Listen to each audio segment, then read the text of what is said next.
bonjour à tous. Une interview de Vincent Perraigne sur ces assises du journalisme et de l'information. Vincent Perraigne est le directeur de l'IFRA. Bonjour. Bonjour. Donc l'IFRA, c'est le regroupement ou le syndicat professionnel des éditeurs de journaux et qui s'appelait auparavant la FIEJ, la Fédération internationale des éditeurs de journaux, une fédération qui existe depuis 1948. Alors avec vous, on vient de sortir d'une table ronde sur les quotidiens dans 10 ans. On va essayer de résumer ça en quelques minutes pour le web et pour la vidéo, en partenariat avec le PJT, les Assises et le Club de la Presse Centre-Val de Loire. Qu'est-ce qui va changer dans 10 ans dans les quotidiens ? J'étais assez frappé parce que j'ai jeté un œil sur la table ronde qui a suivi sur l'avenir des hebdos et on parlait exactement de la même chose. Donc première chose, je pense qu'il y aura certainement la fin de ces clivages traditionnels de mesure de l'évolution de la presse en fonction des quotidiens, des hebdomadaires, des radios, etc.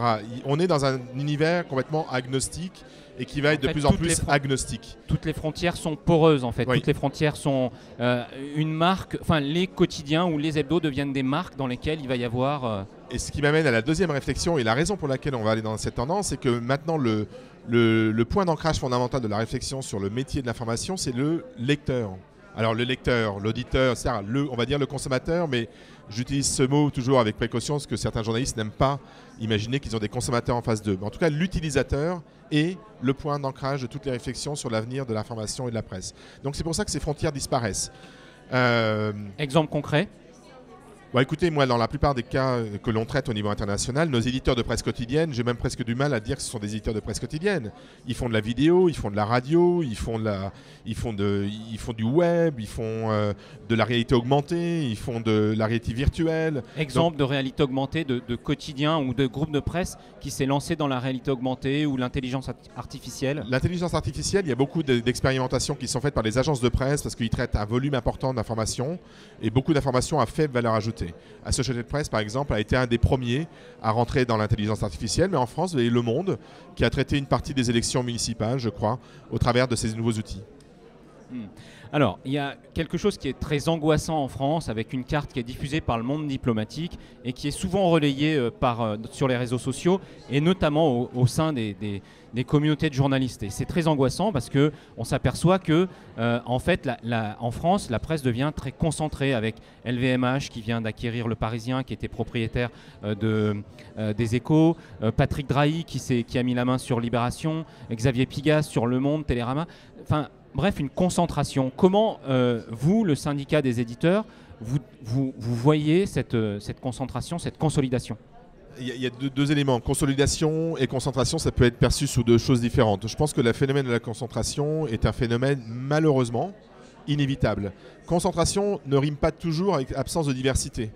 Je connais beaucoup parmi mes éditeurs d'entreprises de presse qui sont concentrées au travers d'une holding qui conserve cette diversité. Le premier d'entre eux, c'est Schibsted, qui a toujours été très attaché à la qualité et à l'indépendance éditoriale de ses titres, qui par contre, au travers de cette concentration des moyens, a permis à l'ensemble de ces titres d'accéder à des technologies, des modèles d'affaires, des modes de travail, des modes de collaboration complètement inédits pour ces journaux.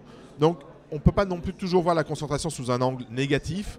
Il y a des garde-fous à mettre en place en termes de diversité et de pluralisme et de l'information et d'indépendance, mais il y a des bénéfices fondamentaux qui sont liés de toute façon à un besoin inévitable de la presse de trouver l'échelle nécessaire pour rentrer dans un sujet qui est maintenant un sujet mondialisé. L'information n'est plus une problématique locale. L'information au niveau économique, au niveau du débat économique et de sa survivance est un enjeu qui est maintenant complètement globalisé. Alors à travers le titre « Les quotidiens dans 10 ans », la question sous-jacente, c'était les quotidiens de presse écrite dans 10 ans. Est-ce qu'il y a eu une étude il y a quelques années sur les journaux disparaîtront en 2017 aux États-Unis, en 2025 ou 2030 en Europe continentale. Qu'est-ce que vous pensez de cette prévision ? Est-ce que les quotidiens tels qu'on les entend aujourd'hui vont disparaître ? Oui, certains quotidiens vont disparaître. Il y en a déjà qui ont commencé à disparaître.